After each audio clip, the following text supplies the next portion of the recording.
지난주 말씀은 신령한 반석의 물이었습니다.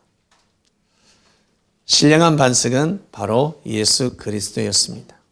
평범한 청년이었지만 그 당시 귀신 들린 자였고 그리고 귀신의 왕이었습니다. 그리고 율법을 파괴하는 자였습니다. 참 신령한 눈이 아니고서는 그 사람이 누군지, 그 자가 누군지 참 알 길이 없었습니다. 믿음의 눈이 아니고서는, 그리고 하늘이 깨우쳐 주시지 않으면, 성령께서 역사하시지 않으면, 천사들이 역사하지 않으면 알 수 없는 시대였습니다. 네, 여러분, 우리는 묘한 시대에 살고 있습니다. 돈을 좋아하지 않는 사람이 어디 있습니까? 제 주위에는 다 돈을 좋아합니다. 돈을 사랑합니다. 저 또한 돈을 너무너무 사랑합니다. 어떨 때는 나보다 더 나라는 사람, 내 생명보다 더 사랑하는 것이 물질입니다. 그리고 옆에 있는 형제, 가족보다 더 사랑하는 것이 물질입니다. 물질에 눈이 멀었다라는 말도 합니다. 그런데 알고 보면 이건 당연한 사실이고 당연한 이치입니다. 어떻게 보면 진리입니다. 물질 알고 보니까 하나님의 선물입니다. 돈, 코인, 주식, 거꾸로 올라가면 고구마, 양파, 옥수수, 그리고 물고기, 그리고 산돼지, 토끼, 물물 교환할 시대가 있었습니다. 하나님이 이 세상을 창조를 하셨습니다. 그거 다 하나님 겁니다. 우리 다 먹고 살으라고, 우리 사람들에게 마음껏 먹고 살으라고, 배 터지게 먹고 살으라고. 먹어도 끝이 없습니다. 여러분, 너무 놀랍지 않습니까?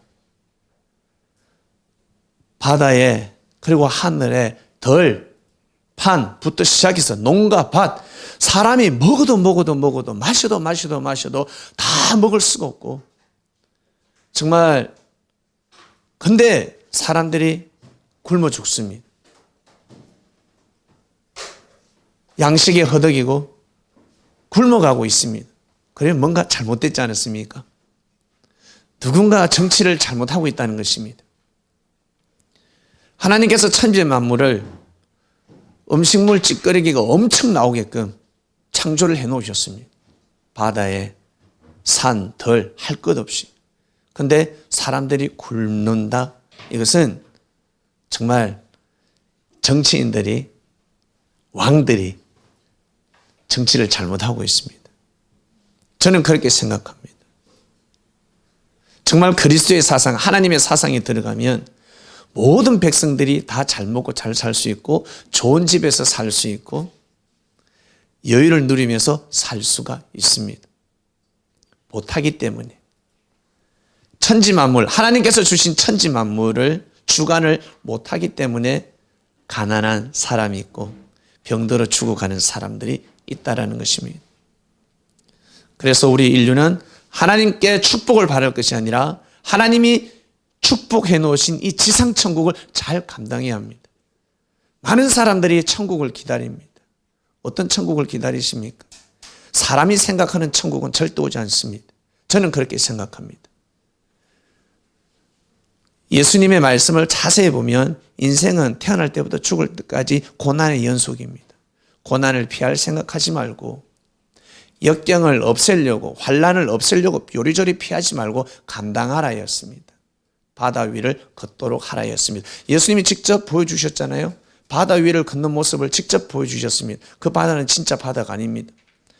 만약 진짜 바다였다면 예수님을 악평하는 사람들 다 불러 모아놓고 그냥 한번 걸어가면 됩니다.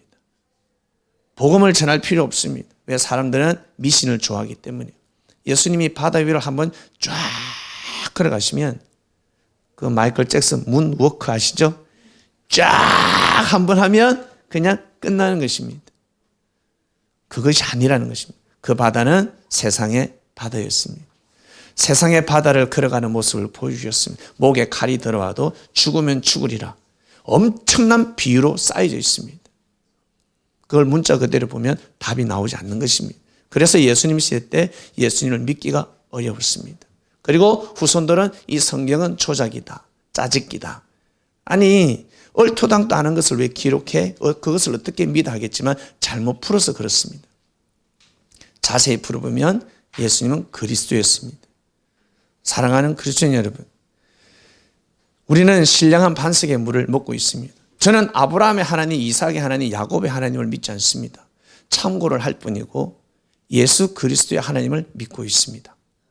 예수님이 하나님을 어떻게 섬겼는지, 그분이 하나님을 어떻게, 하나님을 아버지라 했고 하나님을 어떻게 했는지, 어떻게 모셨는지 그것을 배우고 있습니다.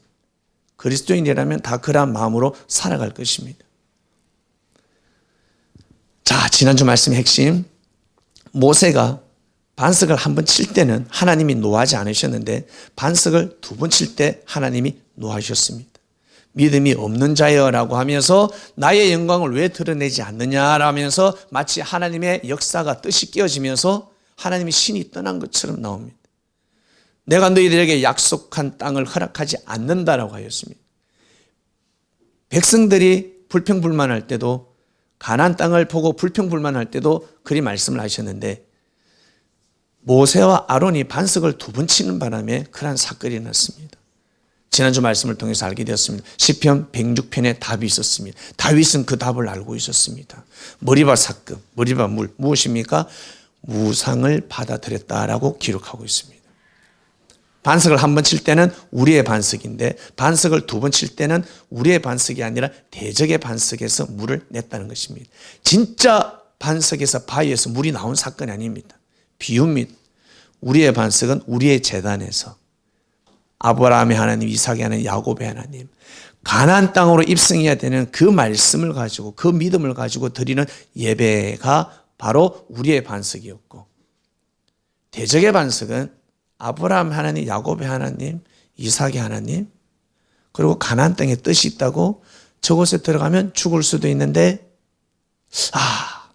신광야에 돌아가자, 신광야에 살자, 아니면 애굽으로 다시 돌아가자, 이런 마음들, 이것이 바로 하나님의 말씀이 되면 대적의 반석이 되는 것입니다. 결국 하나님의 뜻을 받아들이지 못하니 대적의 반석에서 물이 되는 격이 되어버렸습니다. 여러분 살아가시면서 어떠한 일이 있어도 대적의 반석에서 물을 내지 마시고 항상 우리의 반석에서 물을 꼭 내시길 바랍니다. 아무리 물질을 좋아하고 돈을 좋아해도 사기쳐서 내가 물질은 얻지 아니하리라. 야, 그 사기치면 있잖아. 그거 사기치면 돈 된대. 야, 투자해. 내가 다 사기칠 테니까. 투자자들 모아서 있잖아. 딱 하고 나르는 거야. 물은 많이 솟아나요. 돈은 많이 생겨. 그러나 대적의 반석이라는 것입니다. 대적의 반석. 하나님의 뜻이 깨어지는 것입니다. 지난주 말씀이었습니다. 오늘 말씀으로 넘어갑니다. 오늘 말씀의 주제는 성경입니다. 정말 이 말씀을 어떻게 떡을 뗄 수 있겠습니까? 성경. 여러분, 성경이 무엇입니까? 성경은 하나님의 말씀입니다. 성경을 읽어보지 않으면 하나님께서 어떻게 역사를 했는지 알 수가 없습니다. 성경은 내가 과거에 이렇게 역사를 했다, 개인에게 역사를 한 것은 한 것보다 민족적이고 국가적인 역사를 하셨습니다. 하나님이 미리 말씀하시고 그리고 그 말씀을 내가 이루었다라고 기록하고 있는 것이 바로 성경입니다. 그래서 성경을 보면 하나님의 역사를 알 수가 있습니다. 그리고 과학자들은 성경에 과학이 있다 그러고, 의학자들은 성경에 의학이 숨어 있다 그러고, 철학자들은 성경에 철학이 숨어 있다고 합니다. 여러분, 철학을 풀면 무슨 뜻입니까? 바로 지혜의 말씀이라는 것입니다. 지혜의 말씀이 무엇입니까? 바로 진리입니다. 그래서 야, 너 철학이 뭐야? 라고 물어보면 자기 생각이 철학이 아니라 내가 가지고 있는 신앙관, 그 조그마한 빛나는 밝은 그 하늘의 말씀, 그것이 바로 철학인 것입니다. 그래서 한때 철학이 유명하지 않았습니까? 여러분, 우리 개개인의 철학은 무엇입니까? 저는 개인의 철학이 있습니다. 감동이 되지 않아도 하나님의 뜻이면 한다. 이것이 저 개인의 철학입니다. 성경은 어떻게 쓰여졌을까? 성경은 누가 썼을까? 신이 썼습니까? 사람이 썼습니까? 사람이 썼잖아요. 사람이 썼습니다. 근데 사람이 쓴 이 성경을 보면 하나님의 역사를 알 수가 있습니다. 정말 이 성경은 사람이 어떻게 썼을까? 하나님의 감동으로 썼습니다. 자신의 감동이 아니라, 나의 깨달음이 아니라, 내 감정에 치우쳐서 쓴 것이 아니라 하나님의 감동으로 성경을 썼다라고 합니다. 그래서 성경을 읽다가 감동을 받으면 놀라운 역사가 일어납니다. 과연 이 성경이 무엇이간데, 이 성경이라는 책이 무엇이길래 정말 하나님의 감동으로 쓰여진 책인지 아닌지 멀리 내다보지 말고 우리 조선사를 보면서 오늘 한번 은혜를 나누도록 하겠습니다. 진짜 하나님의 감동으로 쓰여진 책이 성경이 맞는지. 여러분, 이 땅에 복음이 언제 들어왔습니까? 아무도 모릅니다. 1600년대부터 들어왔다는 말이 있습니다. 어떤 누구는 1500년대부터 들어왔다는 말이 있습니다. 공식적으로는 소련 세자가 저 중국의 볼모로 잡혀갔을 때 서학을 받아들였습니다. 그러나 그 이전에 1500년대 복음이 들어왔다고 합니다. 그러면 어떻게 해요? 400년이 지났습니다. 이 땅에 복음이 들어온 것이. 도대체 이 성경이 무엇이간데? 이 성경을 보는 사람들은 어떻게 되는 줄 아세요? 어떤 사람은 성령을 받아가지고 순교의 길을 갑니다. 순교의 길. 우리는 어때요? 조금만 피해 입어도 싫잖아요. 누가 내 때리는 것도 싫은데 순교의 길을 어떻게 가요? 죽음의 길을 어떻게 갑니까? 네? 순교의 길을 가실 수 있겠습니까? 예. 우리 김정삼 씨, 순교의 길을 갈 수 있겠습니까? 정말요? 세상에. 방금 대답하신 거 녹음 다 됐습니다. 여러분, 이 성경을 읽고 생각이 뒤집어져 가지고 이 땅에 순교하러 온 사람들이 있습니다. 누구요? 선교사들. 선교사 가족하고 다치면 145명이 순교했습니다. 우리나라 사람이 아니라 이 사람들이 어디에 묻혀 있다? 저 양화진. 양화진 나루토 아시죠? 양화진.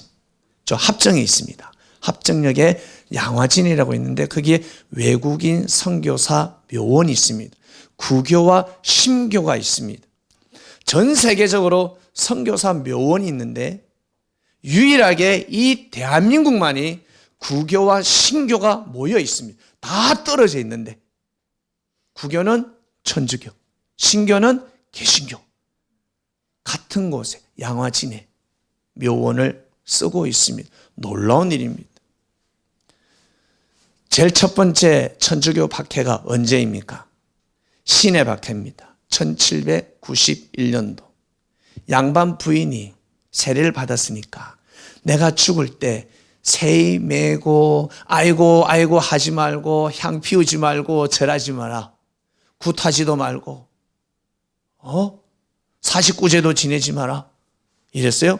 양반 이 부인이니까 난리가 난 겁니다. 도대체 저 법도는 어디에서 왔단 말인가? 서학이래. 서학이 무엇입니까? 천주학입니다. 하늘에 계신 아버지를 믿는 학문이라 하였습니다. 이것이 천주교였습니다.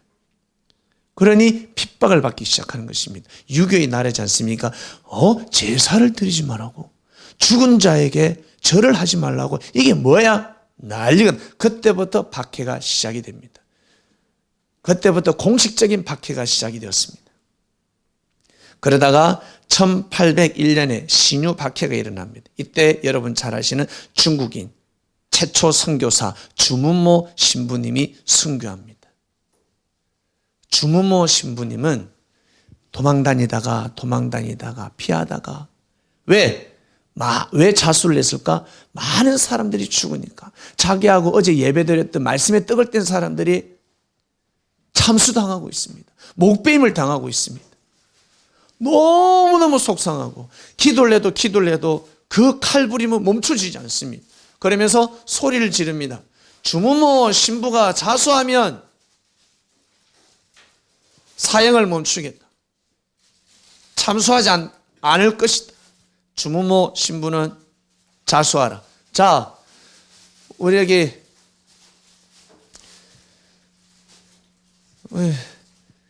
이준경 목사님, 우리 이준경 목사님이 주무모 신부입니다. 이준경 신부가 안 나오면 다 죽는다. 처음에 안 나갔어요. 이 모가지 땡그랑 날아갔습니다. 별로 안 친하니까 죽어도 돼. 근데 서서히 좁혀옵니다. 아들이 잡혀있네, 세상에. 진우죠, 아들이. 진우가 잡혀가지고 교수형에 착 일부 직전입니다. 교수형이면 다행이지. 참수입니다, 참수. 어때요? 자수하겠습니까? 안 하겠습니까? 자수해야죠. 그래서 자수시켰습니다. 주무모 신부가 순교합니다. 이때 이성훈이 있습니다, 여러분. 이승훈 선생 아실 것입니다. 명동성당의 전신 명례당이라고 있습니다. 거기에서 정성을 드리고 예배를 드리고 말씀을 떡을 뗀 이성훈 선생도 죽습니다. 이를 비롯해서 300명이 순교합니다. 그리고 400명이 유배를 당합니다. 그 당시에 300명이 죽었다. 인원수 비례를 따지면 엄청난 숫자가 되는 것입니다. 지금도 300명이 많은데 어디에서? 이 양화진에서 다 목 잘려 죽었습니다. 그래서 저 양화진 옆에는 거기에 가면 어떤 장소가 있냐면 절두산이라고 있습니다. 거기에 목뱀을 당한 자가 여러분 7,000명이 넘는다고 합니다. 그 한강물이 핏물로 바뀌었다고 합니다. 그리고 1839년에 기해박해가 일어납니다. 이때 김대근 신부님이 순교하십니다. 우리나라 최초 신부님입니다. 이분은 인재 중에 인재였습니다. 진짜 똑똑했습니다. 천재였습니다. 4개국어를 했습니다. 라틴어도 하고 4개국어를 하는 신부님이었어요. 진짜 똑똑했습니다. 근데 아주 어린 나이에 27세입니까? 28세입니까? 순교합니다. 꽃도 피우지 못하고 아주 어린 나이에. 우리 조선에서 이 왕족에서 이 양반들이 김대근 신부에게 개종해라라고 자꾸 이야기를 합니다. 개종해라. 배교해라. 배교해라. 그러면 살려주겠다. 배교해. 그러나 김대근 신부님은 배교하지 않았습니다. 이 김대근 신부는 천주교 4대째예요. 4대째. 김대근 신부가. 위 아버지, 할아버지, 증조 할아버지도 순교했습니다. 대단하지 않습니까? 대단한 집안입니다, 여러분. 무엇 때문에 이러한 일이 일어났다고? 성경 때문에. 이것 때문에. 이걸 보고 이런 일이 일어났다고. 이걸 읽으면서 성경을 보면서 사람들이 감동을 받은 겁니다. 그리고 너무 신기한 것은 선교사가 와야 성경이 전파되지 않습니까? 선교사가 성경을 가지고 들어와야죠. 근데 선교사가 이 조선 땅에 파송되기 전에 성경이 돌아다녔다는 것입니다. 전 세계 유일무이한 이 조선 땅이었습니다. 놀랍습니다. 선교사가 없는데도 불구하고. 그래서 우리나라 속담이 있습니다. 발 없는 말이 천리 간다. 일본에는 없어요. 중국에는 없습니다. 발 없는 말이 천리 간다는 거예요. 우리나라 사람은 악평도 잘하고 비판도 잘하고 그리고 선평도 잘하고 자랑도 잘하고 비웃기도 잘하고 소문을 잘 내는 것입니다. 그래서 몸이 아프면 소문을 내라라는 말씀이 있습니다. 아프다고 해. 왜? 약이 개똥이라는 거예요. 약이 쑥이라는 겁니다. 약이 있다는 거예요. 약이. 말을 하면 약이 나오는 것입니다. 참 묘하죠. 이 조선 땅에 선교사가 오기 전에 성경책은 돌아다니고 있었. 부분적으로 쪽성경이 돌아가고 있습니다. 그러나 그 성경은 완전하지 않았습니다. 때가 되면 하늘이 보내시는데요. 오늘 그 자도 단상에 올리겠습니다. 참 묘한 역사가 일어났습니다. 그리고 병인 박해, 여러분 병인 양료 아실 것입니다. 이때 몇 명이 죽냐면 10,000명 이상이 순교합니다. 10,000명 이상이 죽습니다. 그리고 병인 박해를 통해서 병인 양료가 일어나지 않습니까? 정말 초토화가 되어버렸습니다. 하나님이 미리 아시사 영적인 싸움에서 이겨야 육적인 싸움에서 이길 수 있는데 일제의 침략을 미리 아시고 복음을 계속 넣었습니다. 식민지, 종살이 할 수 있으니까 그러지 말라고 사학을 넣었습니다. 하늘의 진리를 넣었습니다. 성경을 넣었습니다. 그리고 죽으면 죽으리라 그 마음을 가지고 이 조선을 위해서 그들이 잘 먹고 잘 살려고 온 것이 아닌데 복음을 전하러 왔는데 정치적인 성향인 선교사도 있었지만 대부분의 사람들이 순수했습니다. 그런데 그들을 배척했으니 오 통제라 화를 비껴갈 수 없는 것입니다. 자, 그리하여 사랑하는 그리스도인 여러분, 천주교의 역사가 이렇게 일어나고 그 다음에는 이제 개신교의 역사가 일어납니다. 수많은 선교사님 중에서 오늘 5명을 뽑았습니다. 5명을요. 먼저 존 헤론 선교사님을 띄워주세요. 존 헤론 선교사님입니다. 이분은 28세에 조선에 들어왔습니다. 28세에.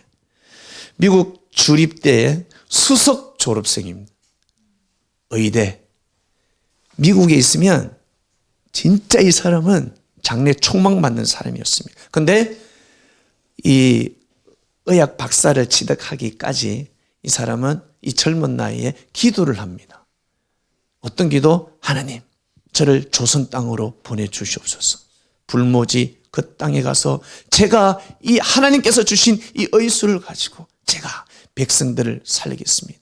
그들에게 육도 고치고 영혼도 고칠 수 있는 말씀을 전하도록 하겠습니다. 저를 조선 땅으로 보내주소서. 이런 기도를 했다고요. 이 20대 때.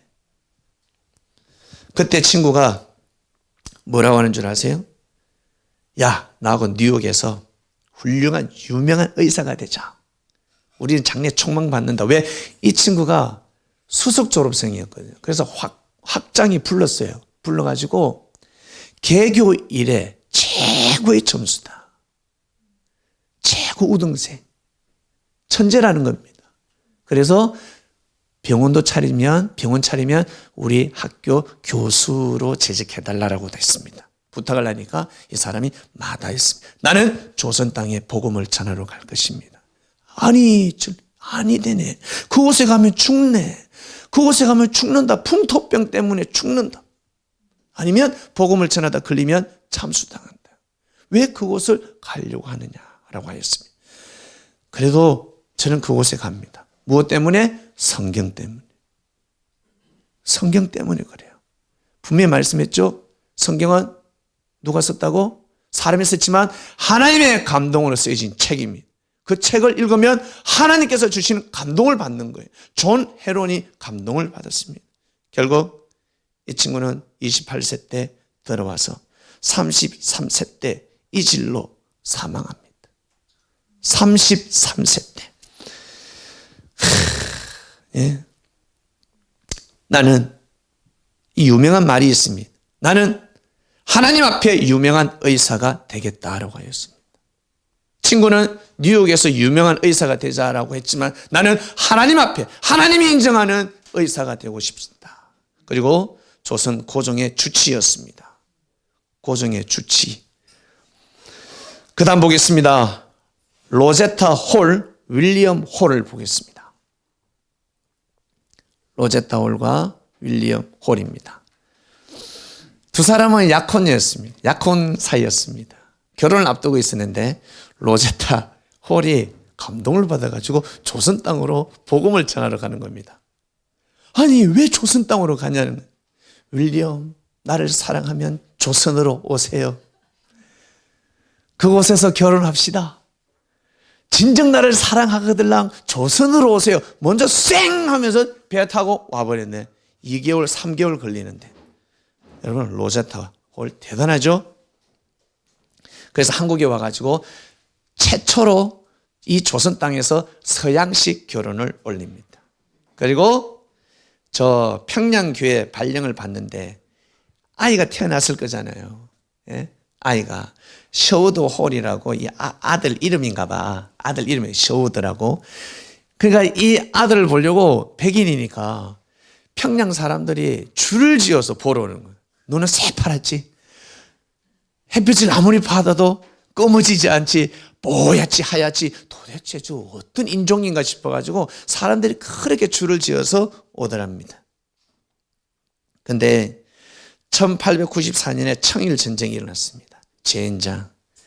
하루에 2시간 자고 환자들을 치료해 줍니다. 2,000명을 치료해 줬다고 합니다. 하루에. 결국 과로사로 이질에 걸려서 죽습니다. 30세 나이에 죽습니다. 27세에 들어와서 30세에 죽습니다. 그러면서 유언을 남겼습니다. 자기 부인에게. 그러니까 이 걸려 죽었다는 사람은 남편이 이제 쫓아와가지고 결혼을 했어요. 1년 뒤에.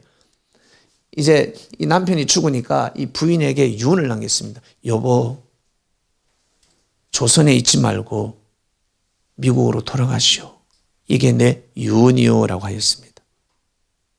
근데 이 로제타는 그 유언을 받아들이지 않습니다. 임신을 했거든요. 아이를 낳기 위해서 미국에 갔다가 왜? 한국에는 산부인과가 없기 때문에 혹시나 하는 마음에 전염병이 너무 많아서 이 아이를 살리기 위해서 미국에 가서 아이를 놓고 한국에 와서 이 조선 땅에 와서 다시금 사역을 합니다. 40년 동안 복음을 전했습니다. 시각장애인을 전도했습니다.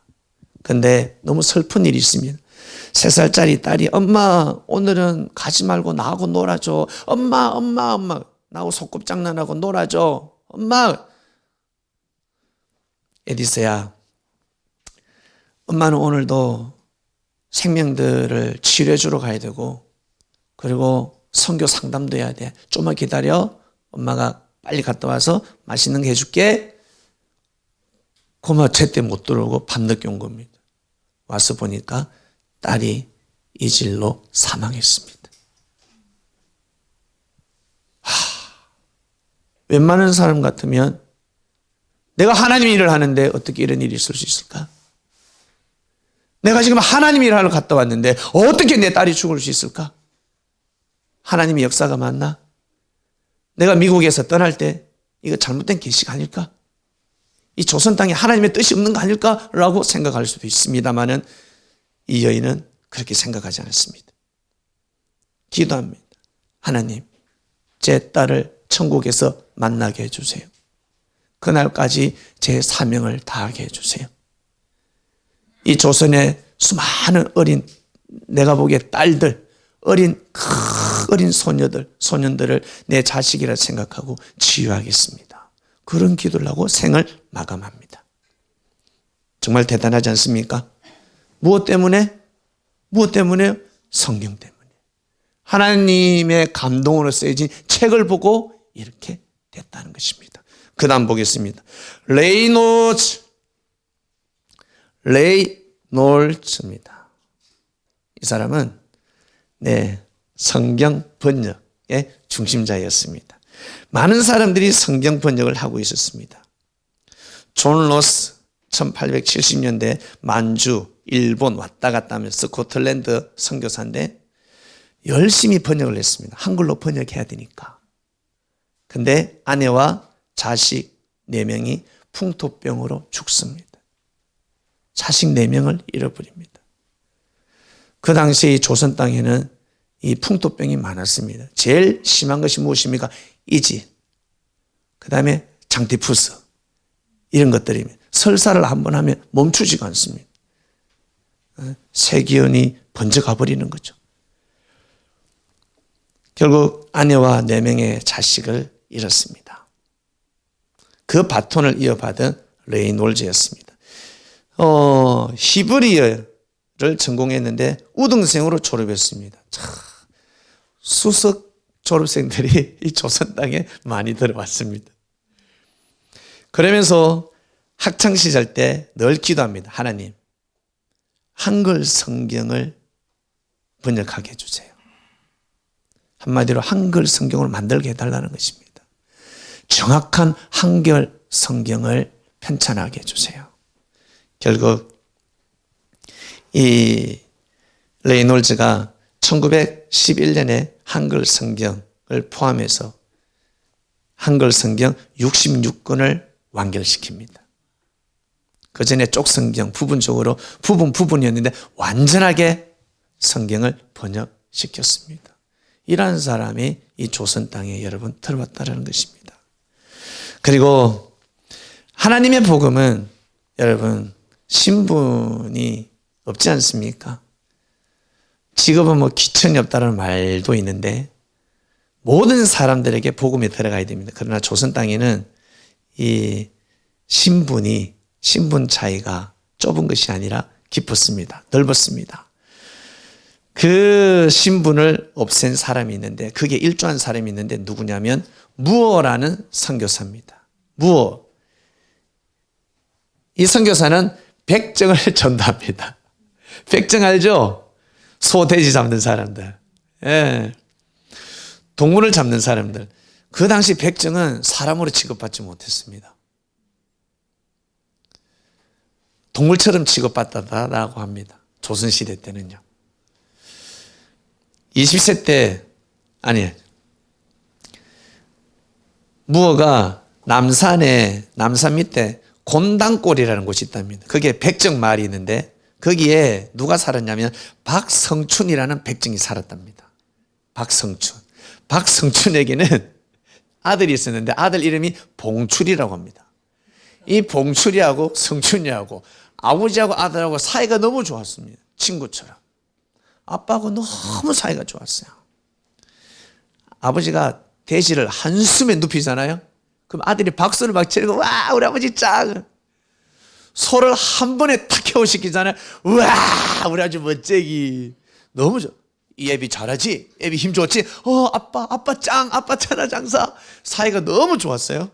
근데 세상에 이 아들이 봉출이가 난리가 났습니다. 왜? 아버지가 장티푸스에 걸린 거예요.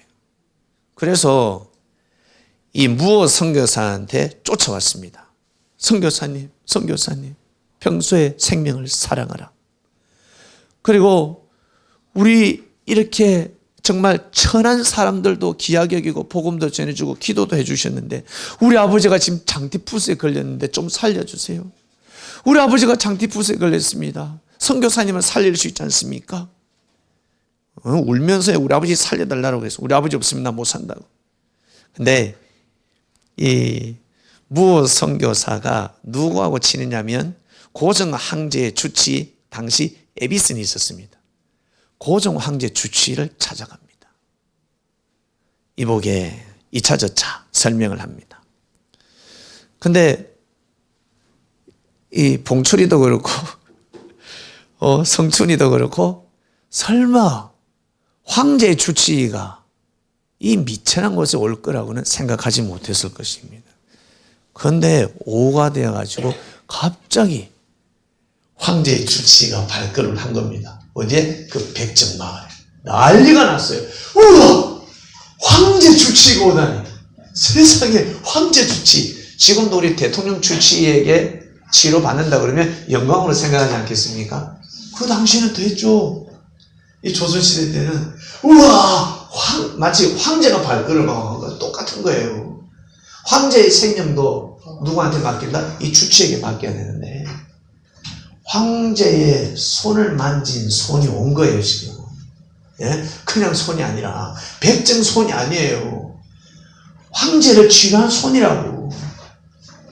그 손을 가지고 이 성춘이, 박성춘이 백정의 손을 잡는 겁니다. 다 죽어가는 거예요. 이 성춘 씨는 이제 나 못 살겠다. 죽을 것 같아.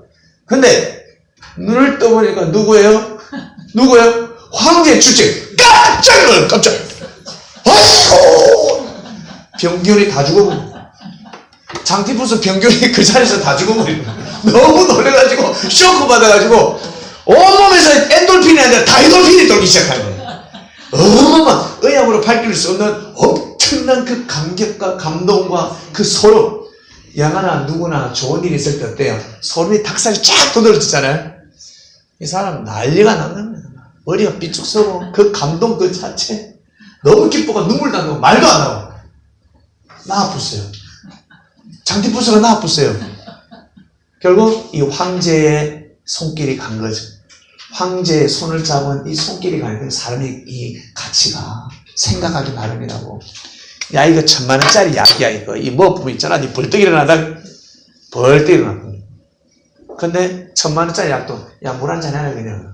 너보다, 시원찮다. 왜 이러지? 생각이 정말 중요하다고 하지 않습니까? 황제 주치가 왔으니 깜짝 놀라가지고 벌떡 일어났다고 합니다. 결국 이 성춘이가 은혜를 입어가지고 아들하고 손을 잡고 아들 친구들, 백정 친구들을 전도하고 이 아버지는 진짜 백정들을 전도하고 그래가지고 교회가 생겨버렸어요. 예? 교회가 생겼어요. 근데 이 선교사가 발걸음을 하니까 양반들도 오지 않겠습니까? 양반들이 발걸음을 했단 말이에요. 그러니까 양반들이 싫어하는 거예요. 우리가 어찌 백정하고 같이 예배를 드릴 수 있습니까? 선교사님, 백정은 들어오지 말게 하소서. 막 실랑일랑 안 된다. 예수님의 말씀은 그러지 않다. 내가 이 조선 땅이 마치 백정 땅과 같았다. 내가 주로부터 은혜를 입었기 때문에 이곳에 내가 온 것처럼 예배드리러 오는 사람을 그렇게 쪼개지 마라. 그러면 나눠서 앉게 해주세요. 커튼 치고 중간에.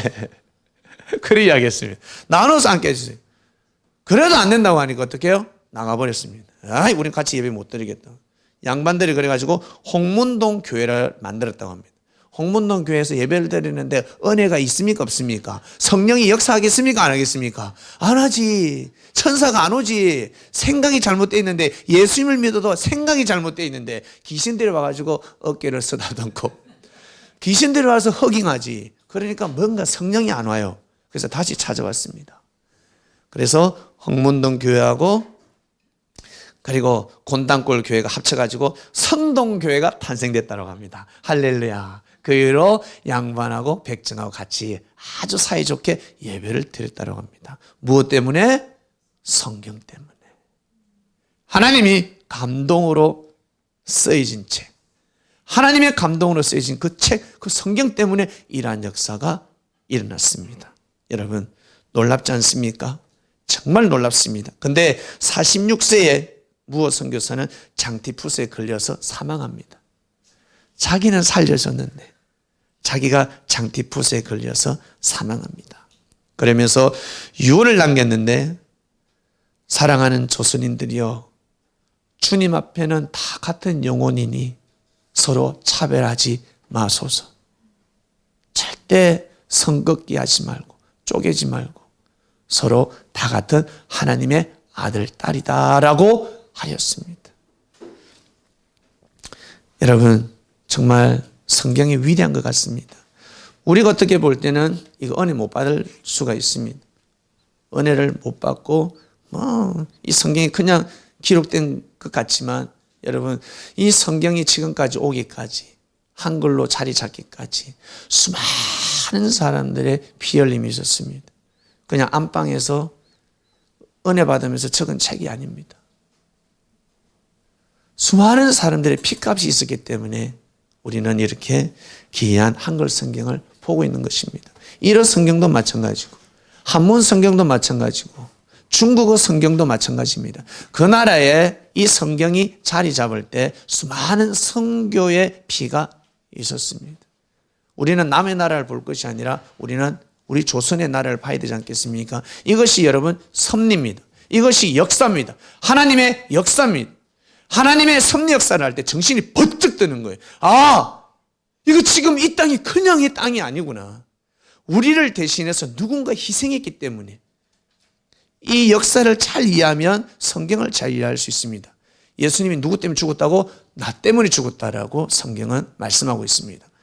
이걸 이해하지 못하면 예수 지가 나하고 뭔 상관인데, 이스라엘 사람이, 히브리 족속이 그렇게 할 수 있지만 가깝게 보면 여러분 양아진에 가서 아유 뭔도 쓸데없이 숭배해가지고 그러면 아니 되죠.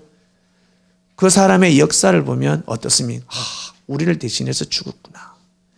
저 선교사님들이 우리를 대신해서 목잘림을 당했구나라는 고백이 나오는 거예요. 그래서 더 거슬러 올라가면 아, 예수님이 나를 대신해서 돌아가셨구나. 우리의 죄를 위해서 돌아가셨구나. 고백할 수 있는 것입니다. 마지막 선교사를 띄우기 전에, 루비 캐드릭을 띄우기 전에 우리 양아진에 가면 양아진 투어가 있습니다. 성경 박물관이 있는데 그 홀에 들어가면 늘 틀어주는 영상이 있는데 그 영상을 보고 마지막 루비 캐드릭 말씀에 떡을 떼고 마치도록 하겠습니다. 한번 올려주세요. 조선을 이처럼 사랑하사. 양아진에 가면 섭리라고 한문 멋지게 적혀져 있습니다. 홀리홀입니다.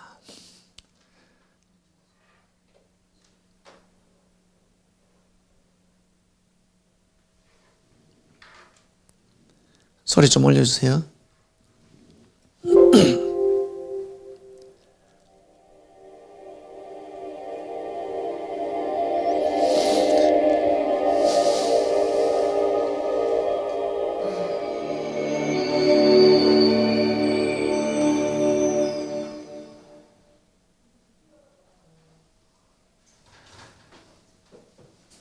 너희가 성경에서 영생을 얻는 줄 생각하고 성경을 상고하니와 이 성경이 곧 내게 대하여 증거하는 것이로다 하였습니다.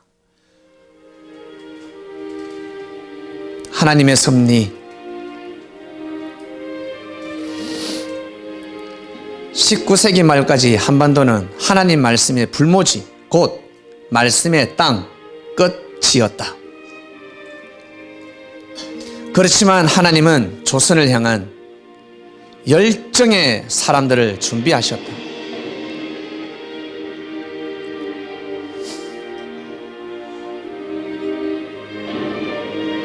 한글 성경의 필요성을 처음 깨달은 이는 스코틀랜드 출신의 영국, 중국 선교사 존 로스였다.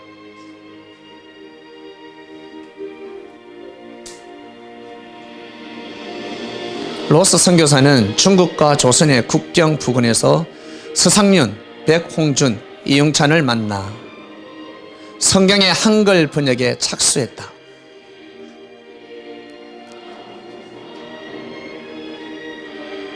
(1882년 9월) 만주에서 성경이 한글로 편찬되기 시작한다.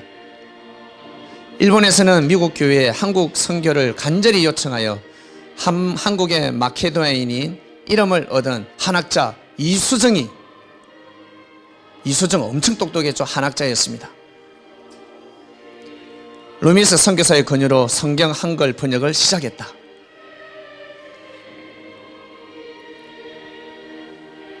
이처럼 성경은 만주와 일본 등 한반도 밖에서 한글로 번역되었고 선교사보다 앞서 한반도에 들어왔다.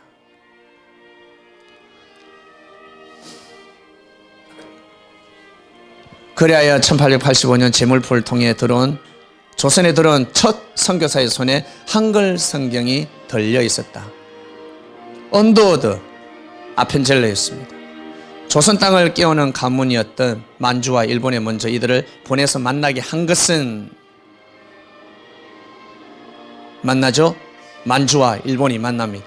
결국 한글 성경을 주시기 위해 하나님이 섭리하신 사건이었다.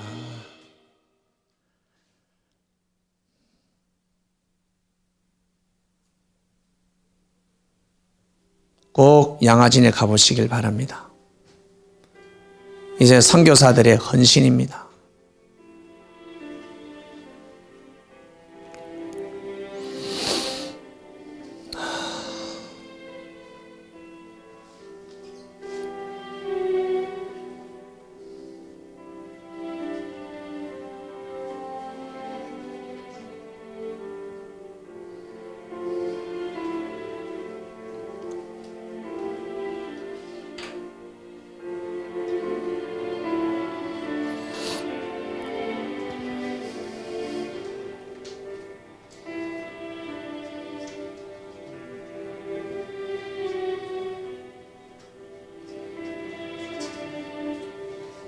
글자 보이죠? 잘 안 보여요? 평생을 번역위원장을 일하며 성경 번역을 이끌었던 언더우드 선교사는 건강을 제대로 돌보지 못하고 57세에 하나님의 부르심을 받았다.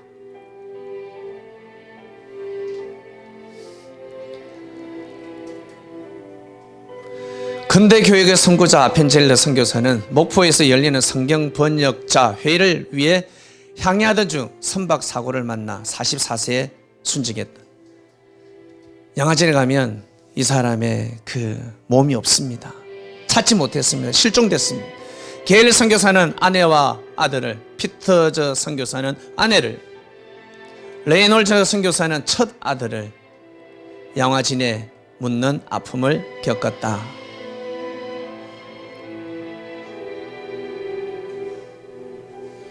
이들의 헌신을 통해 하나님의 말씀 성경은 한글로 옮겨졌고 나의 것이 될 수 있었다.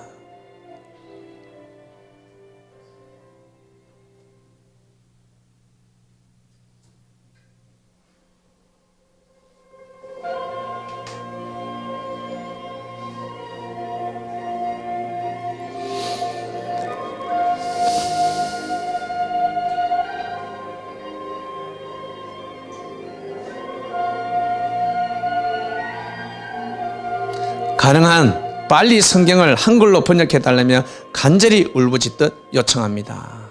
미국 북감리교회 서신을 보냈습니다. 초기 선교사들은 한국 기독교인들을 통해서 성경을 바이블 러브즈라고 불렀다고 합니다. 선교사를 도와 성경 보급을 맡았던 권서들은 한 사람 한 사람의 손에 성경을 들고 각 사람이 예수 그리스도를 인격적으로 만나 코치할 수 있도록 인도했습니다.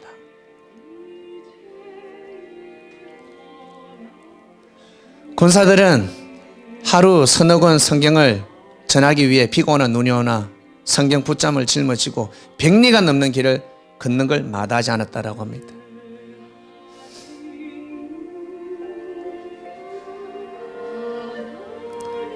한 자매는 10일간 성경 공부를 위해서 쌀자루를 이고 수백 리를 걸어갔고 다른 이는 아이까지 얻고 왔는데 그의 손에는 손때 묻은 낡아 빠진 성경이 들려 있었습니다.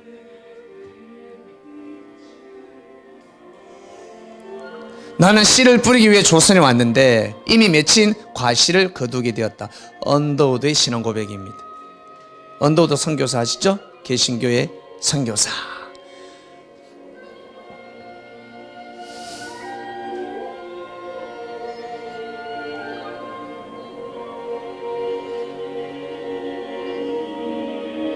한글 성경 번역사입니다.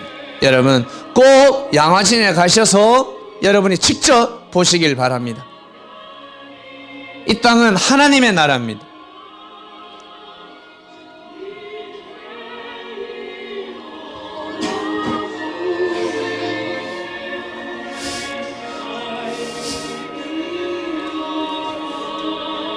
구약전서, 신약전서, 첫 한글 성경이 나온 지 28년 만인 1911년 성경 66권 모두 한글로 이루어졌습니다.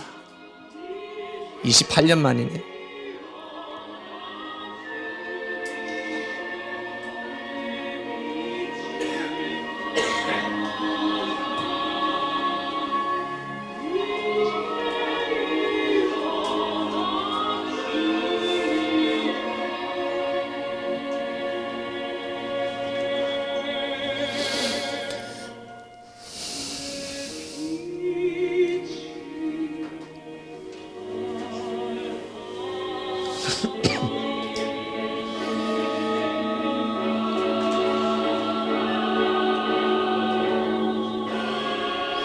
네, 이상입니다. 네, 우리 정말 한글 성경 위대하지 않습니까? 성경 때문에 이러한 역사가 일어났습니다. 성경은 하나님의 말씀입니다. 하나님의 말씀은 하나님의 사랑입니다. 2000년 전 사람들이 하나님의 말씀이 뭔지를 몰랐습니다. 하나님의 말씀이 뭔지. 하나님의 말씀은 바로 사랑이었습니다.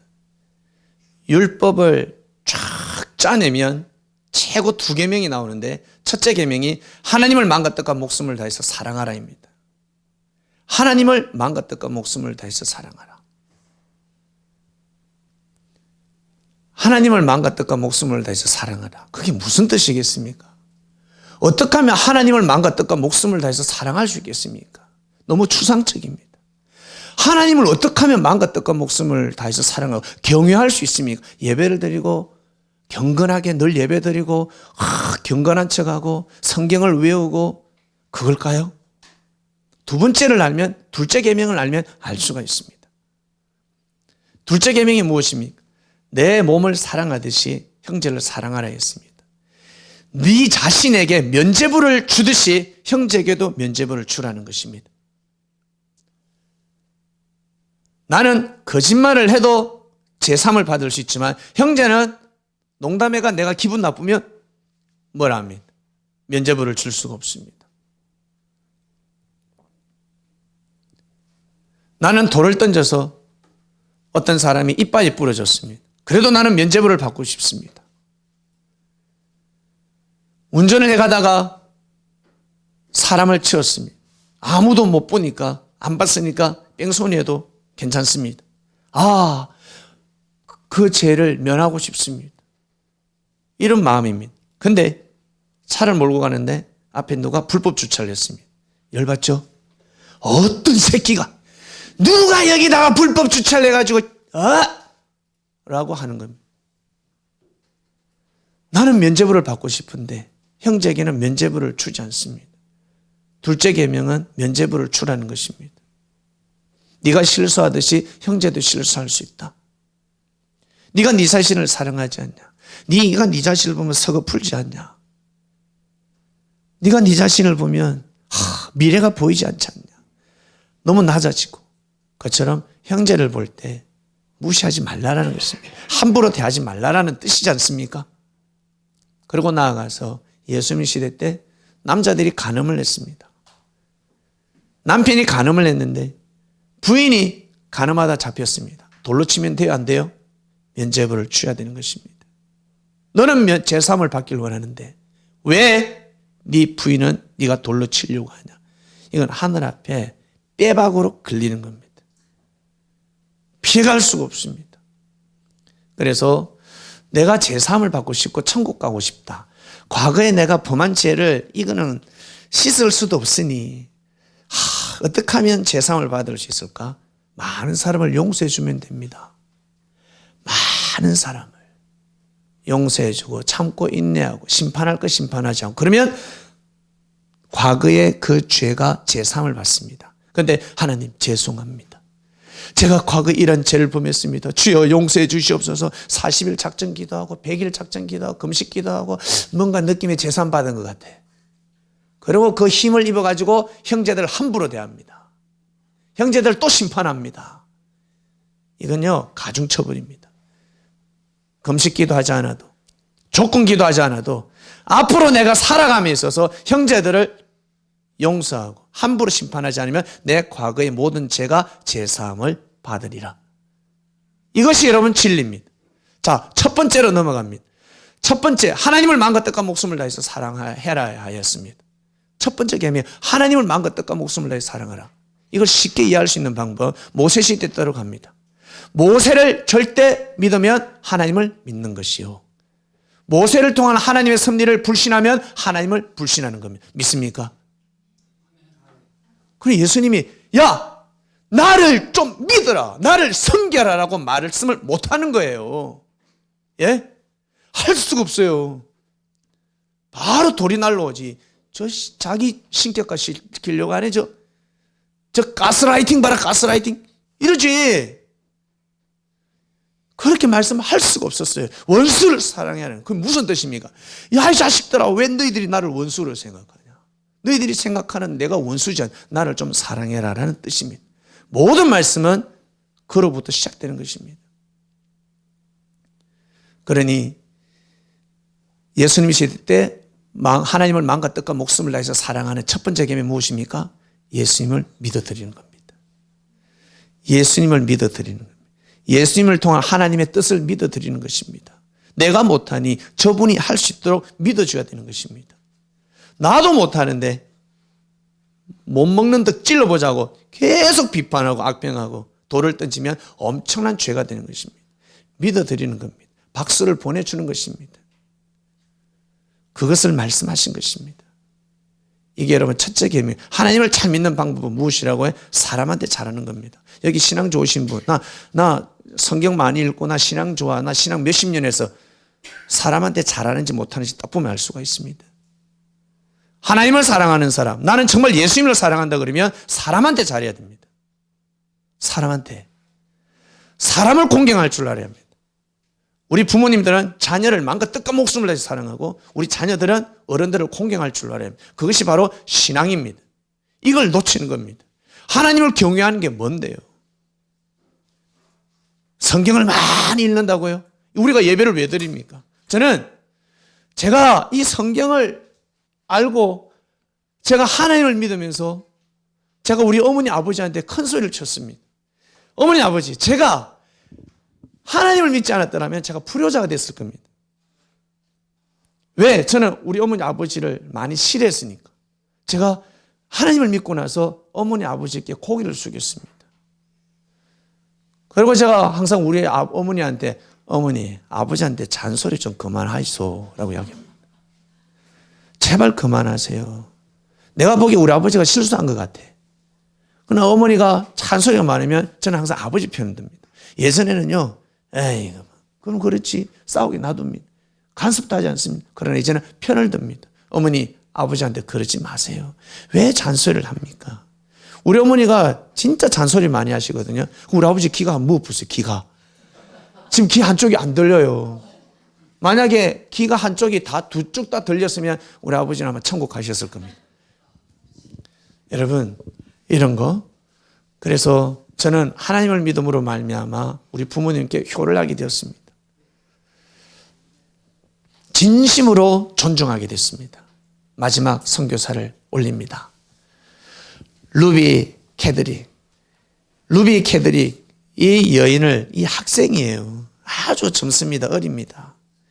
20세 때요, 선교 보고를 받고 선교사가 되려고 조선 땅에 보내달라고 했습니다. 저 조선에 보내달라고. 그러니까 선교 센터장이 야, 부모 허락을 받아야 돼.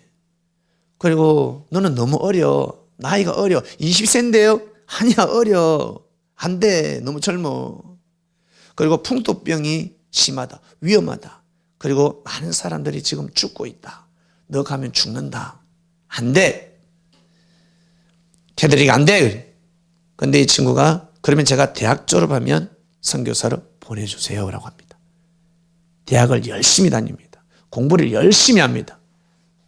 그 4년 동안 공부는 누굴 위해? 조선 땅을 위해서 준비합니다. 어머니가 간청합니다. 그 한국까지 와가지고 끝까지 잡습니다. 가지 말라고. 얘야, 가지 마라. 위험하다. 따라가지 마라. 걔들이가 가지 마라. 가지 마라. 결국 2달 만에 양화진에 도착하는데 그 태평양 바다에서 생일을 맞이합니다. 그때 기도를 했다고 합니다. 하나님, 조선에서 제가 복음을 전할 때 어떤 위협이 오더라도 포기하지 않게 해주세요. 멈추지 않게 해주세요. 결국 개성교회 발령을 받았습니다.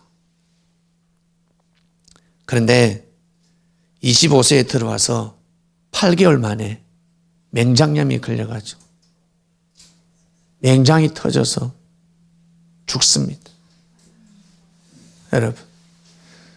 근데 자기가 이제 죽음이 엄습해 오니까 편지를 썼습니다. 일주일 전에 편지를 썼습니다. 루비 캐드릭 하면 떠오르는 구절이 있는데 뭐가 유명하냐면 내가 만일 1000개의 목숨이 있다면 그것을 모두 조선에 주기를 원하노라. 나에게 1000개의 목숨이 있다면 조선에 주기를 원하노라. 무엇 때문에? 성경 때문에. 성경을 읽고 감동을 받는 겁니다. 자, 루비 캐드릭의 선교사의 마지막 편지입니다. 아버지 어머니, 이곳 조선 땅은 참으로 아름다운 곳입니다. 모두들 하나님을 닮은 사람들 같습니다. 선한 마음과 복음에 대한 열정으로 보아 아마 몇십 년이 지나면 이곳은 예수님의 사랑이 넘치는 곳이 될 것 같습니다. 복음을 듣기 위해 20km를 맨발로 걸어오는 어린아이들을 보았을 때 그들 안에 있는 하나님의 사랑으로 오히려 위로를 받습니다. 그러나 한쪽에서는 탄압이 점점 심해지고 있습니다. 그저께는 예수님을 영접한 지 일주일도 안 되는 서너 명이 끌려가 순교당했고 토마스 선교사와 제임스 선교사도 순교당했습니다. 선교본부에서는 철수하라는 지시가 있었지만 대부분의 선교사들은 그들이 전도한 조선인들과 아직도 숨어서 예배를 드리고 있습니다. 그들은 모두가 순교할 작정인가 봅니다. 오늘 밤은 유난히도 고향으로 돌아가고 싶습니다. 외국인을 죽이고 기독교인을 정오한다는 소문 때문에 부두에서 저를 끝까지 말리셨던 어머님의 얼굴이 자꾸 제 눈앞에 어른거립니다. 아버지, 어머니, 어쩌면 이 편지가 마지막일 수도 있습니다. 제가 이곳에 오기 전 뒷뜰에 심었던 하늘의 씨앗이 이제 내년이면 꽃으로 활짝 피겠죠. 그리고 또 다른 씨앗을 만들어 내겠죠. 저는 이곳에 작은 씨앗이 되기로 결심했습니다. 제가 씨앗이 되어 이 땅에 묻히게 되었을 때 아마 하나님의 시간이 되면 조선 땅에는 많은 꽃들이 피고 그들로 여러 나라에서